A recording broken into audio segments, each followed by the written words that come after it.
A doutora Bettina Krause é responsável pela área de assuntos públicos dentro do Departamento de Assuntos Públicos e Liberdade Religiosa.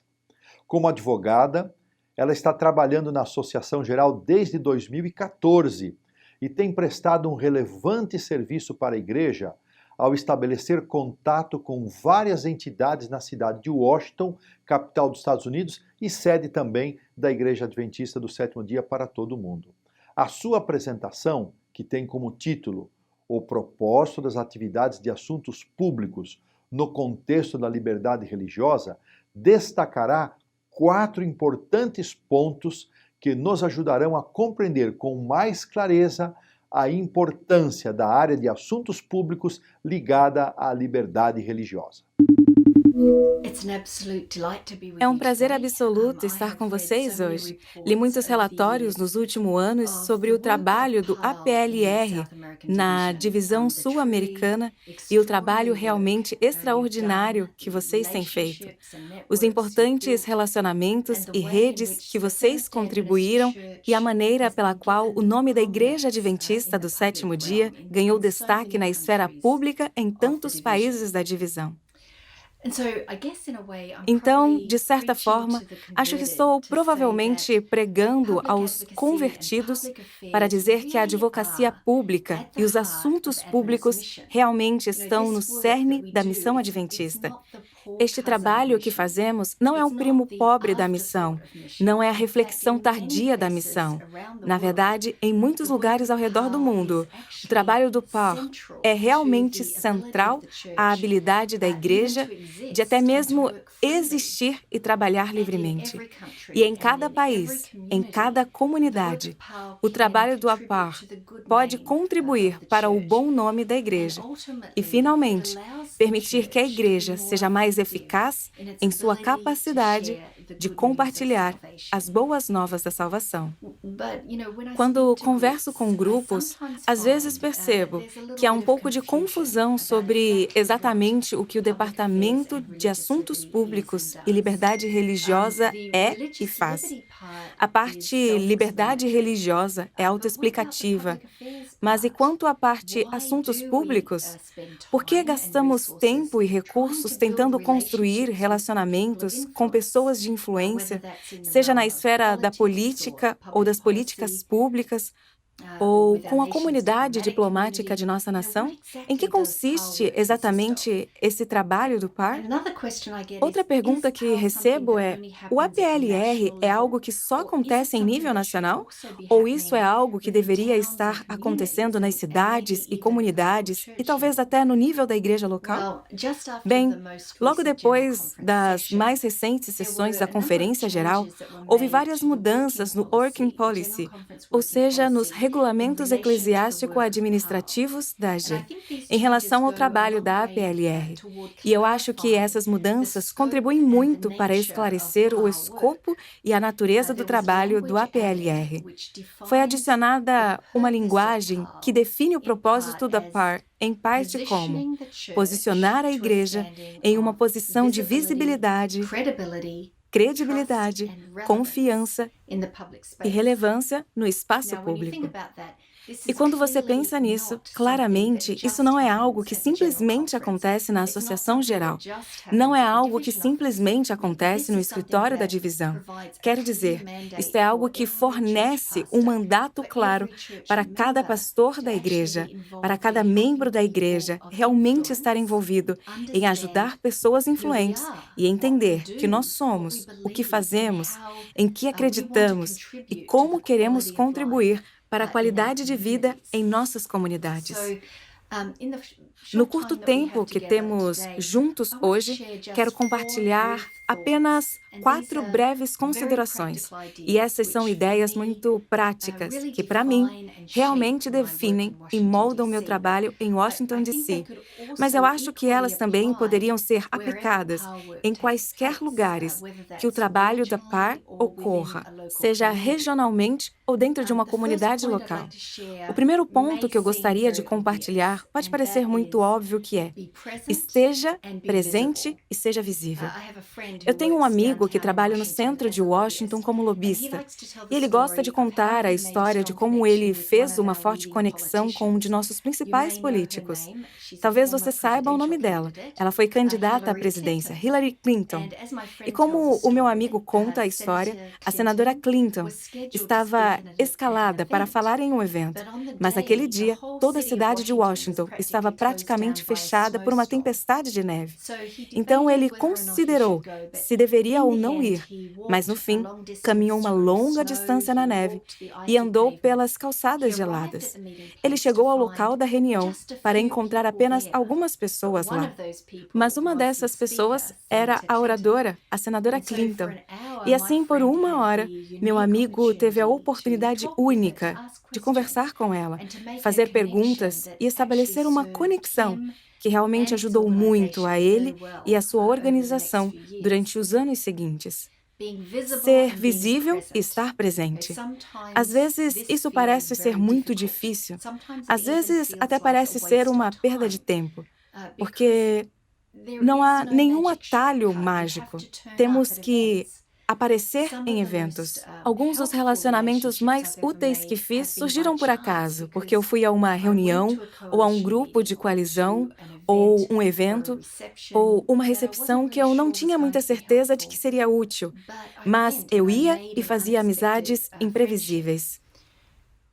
Como vocês devem saber, 90% da tarefa do APLR de representar a igreja no espaço público é simplesmente aparecer. Semana após semana, reunião após reunião, estar presente em lugares onde pessoas influentes se reúnem, sejam reuniões com outros advogados ou com outros grupos religiosos, sejam outros eventos que possamos apoiar. Ir a reuniões que talvez tenham apenas uma chance remota de ser útil para nós, mas aproveitamos essa oportunidade para conhecer diferentes grupos de pessoas. E no processo, com o tempo, porque leva tempo, nós nos tornamos uma face reconhecida da Igreja Adventista em nossa comunidade ou em nossa capital. Washington, D.C., onde eu trabalho, é um lugar extraordinário, de certa forma, porque ela é muito, muito internacional.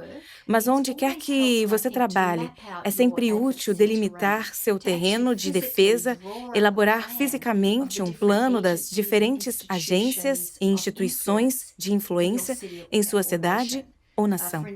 Por exemplo, em Washington, meu terreno de defesa inclui 6 áreas principais. É claro que existe o órgão legislativo, os líderes eleitos do Congresso, que trabalham na colina do Capitólio. Existe a Casa Branca. Há também várias agências federais, sendo que uma das mais importantes para nós, como igreja, é o Departamento de Estado dos Estados Unidos. Mas há também o Departamento de Trabalho, de Educação e Saúde e Serviços Humanos, e por aí vai. Então, há o Corpo Diplomático em Washington, D.C.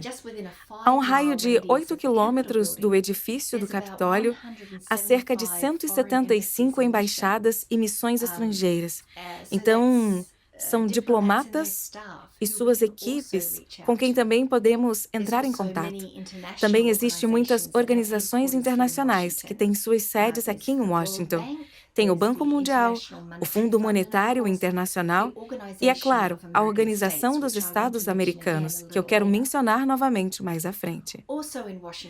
Também em Washington, no meu cenário de defesa, há aquilo que chamo de meus colegas defensores. A comunidade de defesa, que é uma próspera rede interreligiosa que opera em Washington, D.C. Essas diferentes organizações que advogam pela liberdade religiosa, assistência humanitária, direitos humanos e muitas outras causas. E é aqui, nessa comunidade de defesa, que, de fato, eu encontro alguma das minhas conexões mais prestativas e úteis, porque eu sou confrontada com o desafio e, pessoalmente, não conheço a agência ou indivíduo do governo certo que pode me ajudar. é quase garantido que em algum lugar da minha rede de defesa haverá alguém que conhece alguém para procurar o que está feliz em me apresentar a ela. Sabe, em qualquer problema que você esteja enfrentando em nome da igreja, é raro que qualquer ação verdadeiramente aconteça em apenas um desses silos, uma dessas esferas de atividade. Porque cada uma dessas esferas se sobrepõe a qualquer terreno de defesa. Apenas um exemplo. No começo da pandemia da Covid, você se lembra que as viagens internacionais começaram a ser canceladas. Muitas pessoas ficaram retidas quando os voos comerciais foram cancelados. E o departamento de APLR da Associação Geral, de fato, recebeu vários pedidos de assistência dos membros da igreja. Havia um grupo de voluntários preso no Quênia. Havia esse estudante missionário que tinha um problema de saúde e queria voltar para casa do país do Chad. E em cada um desses casos, eles estavam presos, eles não tinham como voltar para casa, e as embaixadas locais dos Estados Unidos, nos países onde eles estavam absolutamente sobrecarregadas com pedidos de ajuda. Então, todos esses pedidos de assistência chegaram ao departamento de APLR da AG, em um período de poucos dias em março. E em cada um desses casos, isso significou mobilizar muitas esferas diferentes de atividades em Washington. Entramos em contato com o Departamento de Estado dos Estados Unidos, contatamos membros do Congresso, contatamos nossos amigos da comunidade de defesa e juntos foi um processo complicado. Mas até o final da semana, lançando mão de todos aqueles recursos que desenvolvemos, aqueles indivíduos foram repatriados de volta aos Estados Unidos. Então, em cada situação, é útil mapear nosso território de defesa, estar ciente das instituições que têm influência nas políticas públicas e estar preste e visível em cada uma dessas diferentes esferas. Esse trabalho é absolutamente fundamental. É o trabalho básico dos líderes de APLR no espaço público. Agora, o segundo princípio que quero compartilhar com você também é igualmente fundamental. Precisamos acreditar que temos algo a dizer. Precisamos estar convencidos de que temos algo positivo para contribuir com o discurso público. Agora, os adventistas do sétimo dia não são estranhos à defesa pública. Essa não é uma área nova para nós. Como pessoas que representam a igreja no espaço público, nós estamos, na realidade, construindo em um legado, uma rica história de defesa que remota aos pioneiros da nossa igreja primitiva. Porque essas pessoas não tinham medo de defender coisas que tinham implicações políticas ou sociais. De fato, nosso primeiro presidente da Associação Geral era um abolicionista franco. Ele era um agente da Underground Railroad, que ajudava a contrabandear escravos à liberdade. Então, quando participo de reuniões em Washington, muitas vezes penso nesses pioneiros adventistas que vieram antes e que por mais de 150 anos construíram uma herança tão rica da advocacia adventista em Washington. Começando na década de 1860, havia a questão do não combate e a abolição da escravatura. Até a década de 1880, os adventistas protestantes contra as leis dominicais propostas. No começo dos anos de 1900, os adventistas lutaram pela regulação do álcool e do tabaco. E durante os debates das leis dominicais, do início dos anos de 1900, os adventistas coletaram centenas de milhares de assinaturas contra essas leis. No começo do século XX, também organizamos manifestações em massa em favor de questões de temperança, regulamentação do álcool. Recentemente, nos últimos anos, temos trabalhado com legislações que vão desde ajudar as vítimas do tráfico humano até a regularização da indústria do tabaco e, claro, proteger a liberdade religiosa de todos. Se você for ao site da Igreja Adventista e olhar a lista de declarações votadas da nossa igreja em um conjunto de questões sociais, é bem claro que, de fato, temos algo muito substancial para contribuir contribuir com o discurso público. Os adventistas trazem à discussão coisas como liberdade religiosa, direitos humanos e muitas outras coisas.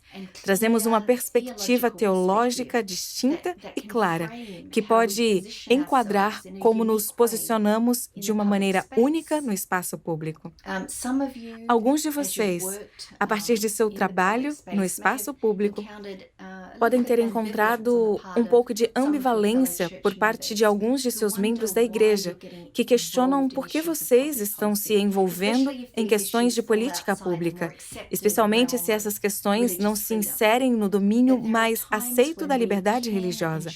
Mas há momentos em que podemos e devemos nos pronunciar.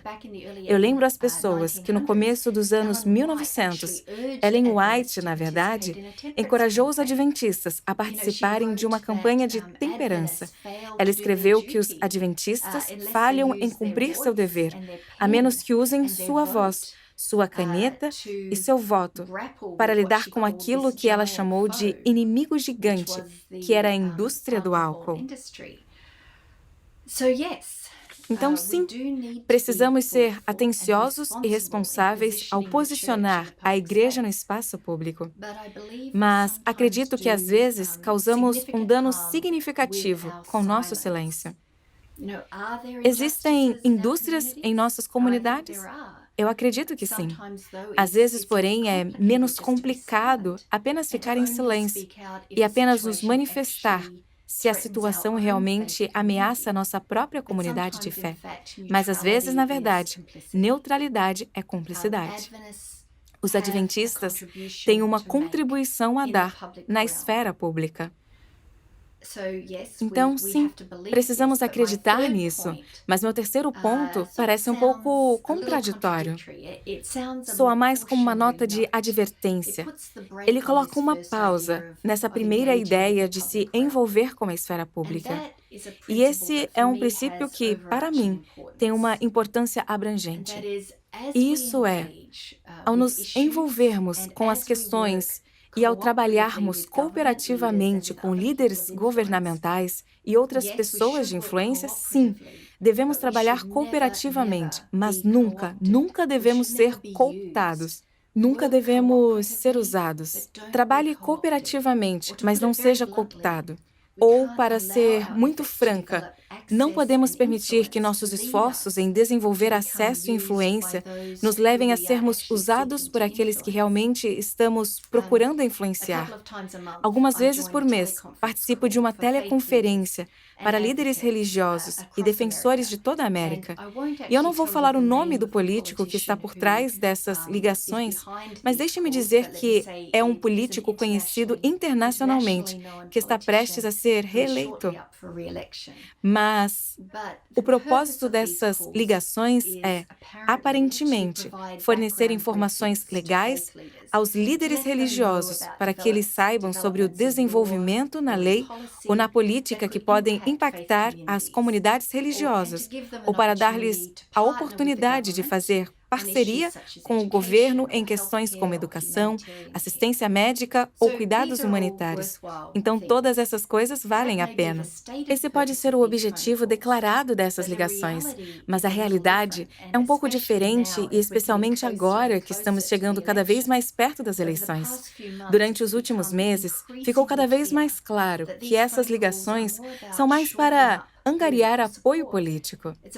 Trata-se de um líder político que quer demonstrar à comunidade religiosa que ele está trabalhando em favor deles.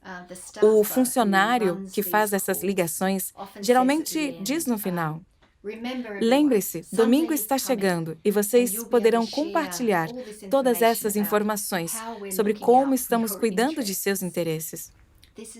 Não é assim que deveria ser. Existe uma frase na política que me desagrada acima de todas e é o chamado voto cristão. É essa ligação da identidade de fé de uma pessoa com objetivos políticos partidários, como se essas duas coisas pudessem, de alguma forma, se encaixar. É apenas alguns degraus acima de uma forma de populismo político que às vezes é chamado de nacionalismo cristão. E isso não é um fenômeno apenas nos Estados Unidos. Em muitos países do mundo, os cristãos são, na verdade, lembrados como um bloco eleitoral, com candidatos políticos cortejando seu favor e favorecendo seus interesses percebidos.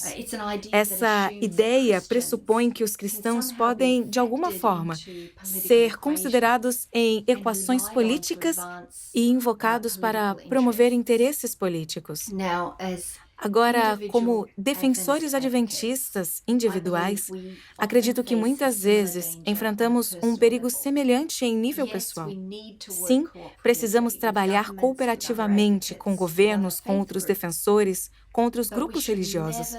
Mas nunca, nunca devemos permitir que sejamos cooptados, sequestrados pelos outros, ou desenvolver qualquer tipo de lealdade pessoal a um partido político ou a um líder político de uma forma que comece a correr nossa integridade. E sejamos realistas. Isso pode ser uma tentação, porque não gostamos de ser reconhecidos. Gostamos de sentir que temos visibilidade e respeito, e podemos até justificar isso dizendo a nós mesmos que estamos buscando tudo isso à luz de um objetivo digno.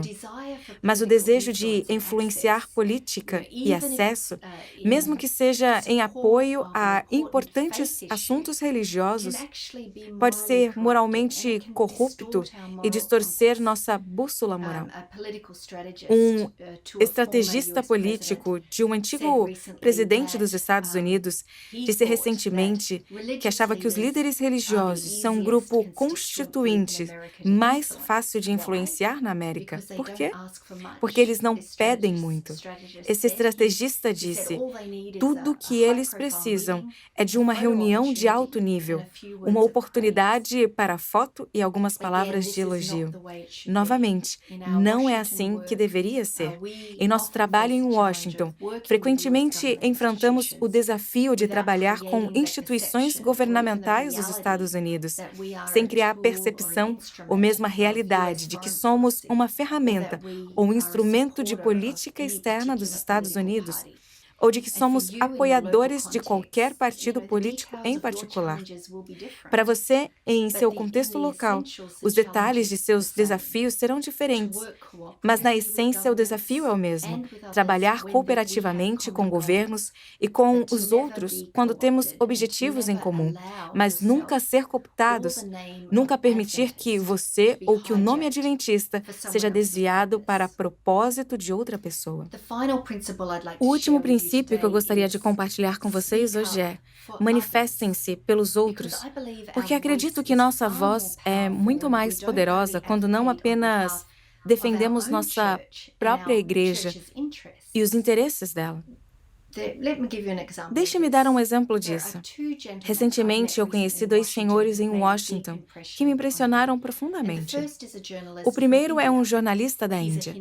Ele é hindu e atualmente mora e trabalha em Washington como defensor da liberdade religiosa. Mas aqui está a diferença. Ele não está defendendo em nome de seu próprio grupo religioso. Ele está, na verdade, defendendo em nome da minoria muçulmana na Índia. Porque os muçulmanos na Índia são um grupo religioso que frequentemente é discriminado e às vezes sofre perseguição extrema. Na verdade, na atual crise da Covid, esse grupo tem sido o bode expiatório. Eles foram acusados de espalhar o vírus e, em alguns casos, foram privados de acesso à assistência médica e a outros tipos de assistência. De qualquer forma, esse jornalista indiano hindu tornou-se um defensor declarado da minoria muçulmana na Índia. Ele participa de muitas das mesmas funções que eu participo em Washington e já conversamos várias vezes. E descobri que ele não tem nenhuma relação pessoal com a fé muçulmana. Contudo, em seu trabalho como jornalista, ele se familiarizou com várias instituições que esse grupo sofre, e isso finalmente o levou ao seu trabalho atual. E acho que é justo dizer que, quando ele fala, as pessoas tendem a ouvir. Por quê?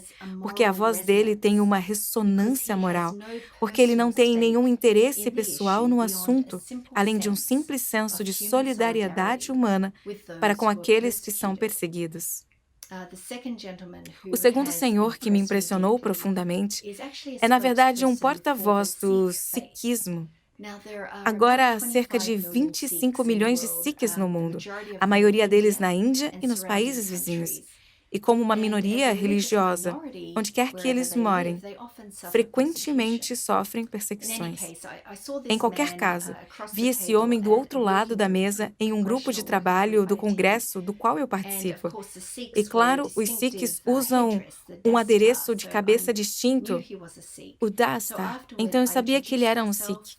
Então depois eu me apresentei e perguntei sobre um relatório recente que eu vi sobre a violência contra os sikhs no Afeganistão. E ele confirmou o relatório, mas depois disse: sabe, não é realmente minha função aqui em Washington me concentrar nessas coisas. Acho que minha voz é muito mais poderosa quando realmente estou falando em nome de outras pessoas.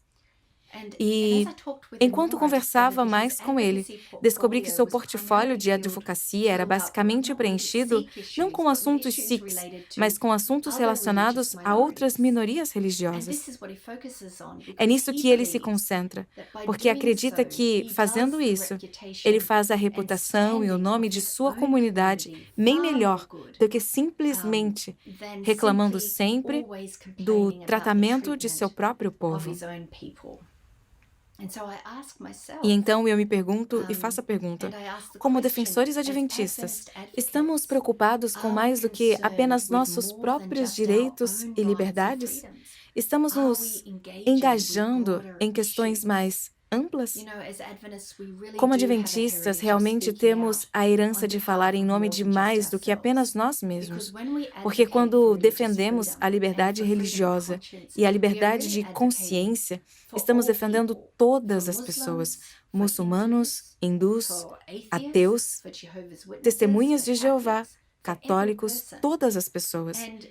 E veja, nós não estamos endossando as crenças deles, de forma alguma, mas reconhecemos seu direito dado por Deus e a liberdade de escolher por si próprios como eles vão acreditar. Eu não sei como é onde você trabalha, mas aqui em Washington é o senso de trabalhar com outras religiões, falar em nome uma das outras, o que é conhecido como multirreligioso ou esforços multirreligiosos. Essas são as maneiras mais eficazes para abrir as portas das pessoas influentes e fazer com que nossas vozes sejam ouvidas em questões específicas. Quando nos unimos a outros para apoiar questões que importam para eles, e eles, por sua vez, nos convidam a fazer lobby com eles, trabalhar com eles, e então fazem o mesmo conosco em troca, estamos construindo relacionamentos e redes que nos manterão em boa posição, não apenas quando os negócios forem normais, mas também em tempos de crise. Portanto, esses são meus 4 pensamentos práticos sobre o trabalho do APLR. Mas antes de concluir, quero apenas mencionar rapidamente um novo aspecto do nosso trabalho em Washington. Estamos sempre procurando novas formas de nos envolver em espaço público, especialmente porque as realidades da política e as mudanças sociais acontecem à medida que enfrentamos diferentes desafios. Então, olhamos ao redor em busca de diferentes áreas onde ainda não nos envolvemos. Temos a missão de conectar com organizações multilaterais e internacionais, mas há uma organização aqui em Washington, onde no passado simplesmente não tínhamos uma presença, com a qual não havíamos nos conectado adequadamente, e essa é a Organização dos Estados Americanos, conhecida como OEA. Agora, a OEA não é tão famosa quanto a União Europeia. Porém, a OEA é, na verdade, a organização regional mais antiga do mundo e a maior organização governamental, social, judicial e política de nosso hemisfério. Ela reúne, creio eu, 35 estados independentes das Américas e eles se sentem em conselho juntos. Em outras palavras, essa é uma instituição que realmente impacta um grande número de membros da Igreja Adventista, porque seu alcance cobre a divisão norte-americana, a divisão interamericana e a divisão sul-americana. Os focos principais da OEA são direitos humanos, democracia, segurança e desenvolvimento. Ela tem um sistema substancial de direitos humanos, que inclui a Comissão Interamericana de Direitos Humanos e a Corte Interamericana de Direitos Humanos. De certa forma, queremos criar o mesmo senso de relacionamento com a OEA como a Igreja tem com as Nações Unidas, porque por muitos anos tivemos status de sociedade civil da ONU. E isso nos dá a capacidade de estar atualizados sobre o que está acontecendo, fazer contatos na ONU e também de dar contribuições significativas em questões reais que estão sendo debatidas. O mesmo se aplica à OEA. E é por isso que estamos focados em aprofundar nosso relacionamento com esse órgão. Como você deve saber, existem vários assuntos da OEA que potencialmente dizem respeito ao futuro de nossa igreja. E talvez eu sinalize apenas um. Essa é a Convenção contra todas as formas de discriminação e intolerância. Esse foi um tratado adotado em 2013 pela OEA. E a convenção parece ilusoriamente benigna, porque quem que vai ser contra os esforços antidiscriminação? Ele já foi assinado por 10 países, mas só foi homologado por 2 países. Você sabe, parece que é apenas um tratado normal e habitual em apoio a algo bom. Mas eu acredito que há razões para nós, como igreja, ficarmos de olho no progresso dessas convenções através do processo da OEA. Primeiro, há uma jurisprudência mais emergente da Corte Interamericana, que diz que quando um tratado entra em vigor, e ele entrou em vigor quando o segundo país o ratificou, então a Corte Interamericana pode e vai usar isso para impor mandados judiciais em toda a região. A segunda razão pela qual devemos observar essa convenção é porque ela incorpora concepções muito amplas sobre o que é discriminação e intolerância. E ela penaliza virtualmente qualquer coisa que possa ser interpretada como promoção de intolerância. Por exemplo, não é impossível imaginar um cenário em que, sob essa convenção, ela poderia obrigar um país a proibir os ensinamentos de uma igreja que apoiam uma visão tradicional de casamento e uma visão tradicional dos relacionamentos humanos. Na verdade, em relação a esse tema, também há um processo judicial pendente na Corte Interamericana de Direitos Humanos, que realmente aborda essa área. Esse é um caso que vem do Chile, envolvendo uma professora cujas credenciais de ensino religioso foram retiradas pela igreja depois que ela entrou em relacionamento com outra mulher. O resumo da história é que a Comissão Interamericana de Direitos Humanos está assegurando que o Chile é internacionalmente responsável pela violação de um dos direitos humanos, pois o direito dessa professora à não discriminação foi violado. Então, isso claramente levanta uma série de questões completamente complicadas e difíceis que podem impactar os processos de tomada de decisão, de contratação e demissão das instituições religiosas. Esses são apenas alguns exemplos do que está acontecendo na OEA, o que nos deixa ansiosos por fortalecer nossa presença ali, na sede da Organização dos Estados Americanos, em Washington, D.C. Então, com isso, vou terminar e apenas desejar a você a mais rica bênção de Deus ao você representá-lo e representar sua igreja no espaço público.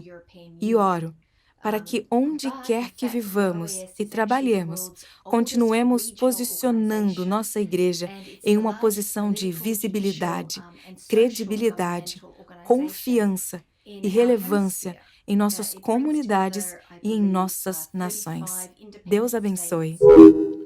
A doutora Bettina nos ajudou a compreender com clareza as razões pelas quais a Igreja Adventista deve investir tempo na ação de relacionar-se com governos e oficiais públicos. O propósito é colocar a Igreja Adventista do Sétimo Dia em uma posição de visibilidade, credibilidade, confiança e relevância. Para cumprir esse objetivo, suas recomendações são: primeira, estar presentes, ser visíveis. Participe de eventos, reuniões, congressos, onde se possa encontrar pessoas e estabelecer uma rede de contatos. Precisamos também assumir que temos algo importante a dizer, apesar de sermos uma minoria religiosa. Não devemos ter medo de defender as convicções e pensamentos da Igreja Adventista. Nossa contribuição é muito importante para a sociedade. 3. À medida que trabalhamos em cooperação com os governos, não devemos permitir jamais ser usados para quaisquer propósitos políticos. Nossa identidade deve ser preservada acima de tudo.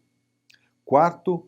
Não devemos defender e lutar apenas pelos assuntos que sejam de nosso estrito interesse, como a guarda do sábado, por exemplo. Devemos também falar por aqueles que não têm voz e defender a liberdade religiosa para todos.